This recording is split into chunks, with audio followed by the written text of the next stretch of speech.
Na-rescue nitong linggo ang isang Philippine Cobra o Naja philippinensis sa isang loob ng isang bahay sa pribadong subdivision sa San Felipe, Naga City. Maingat ang naging pag-rescue ng otoridad sa naturang ahas, lalo't isa ito sa makamandag na specie ng ahas sa buong mundo. Primero nga, may nag-upload na may nag-upload ng Comsen ang City Hall na pigi-inform ko na igwa nagpa-rescue duman sa sarong exclusive subdivision dyan sa San Felipe.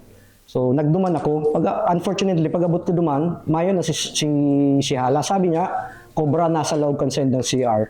So then sunod hapon, mga 1:30 siguro, may nag-upload sa ko. Duman na naman sa sarong exclusive subdivision kan San Felipe. So, pag-abot ko duman, sabi niya, yaon duman sa loob kang kusina ninda. So, itong individual na ito, itong pig-rescuean kong ito ning harong, bali, panduwami na ito. May 3 uri ng cobra ang matatagpuan sa Pilipinas at lahat umano ito ay makamandag at spitting snakes o dumudura ng kamandag hanggang sa 9 na metrong layo. Sa mga venomous, highly venomous snakes kang Philippines. So, bali, huwag kitang tulong species ng cobra sa Philippines, Philippine cobra, yaw lang endemic lang ini sa part kan Luzon. Itong Samar cobra nasa Visayas and Mindanao, and itong equatorial nasa Palawan lang.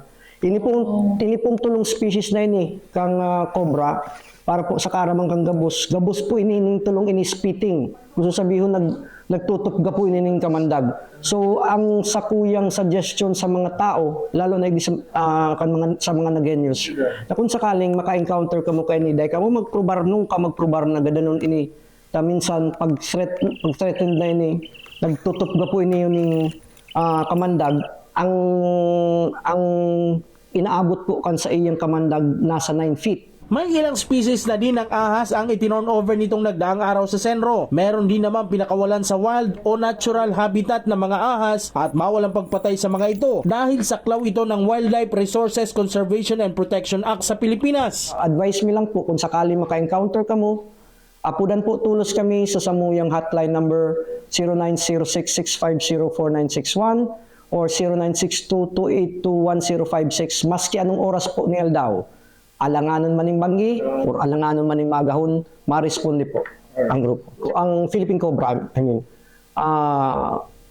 categorize na po siya as threatened species kang International Union for the Conservation of Nature. Sa iranon po ang Republic Act 9147 or ang Wildlife Resources Conservation and Protection Act. Ako untaman po sa day, makulog na sa buot tagabos kung klase ng hayop sa Pilipinas protected. Nagiging agresibo umano ang mga ganitong ahas kapag merong binabantay ang pugad ng kanilang itlog o nasa panganib. Ngunit mainam pa rin na ipaalam agad sa mga otoridad sakaling may ahas na kailangang i-rescue.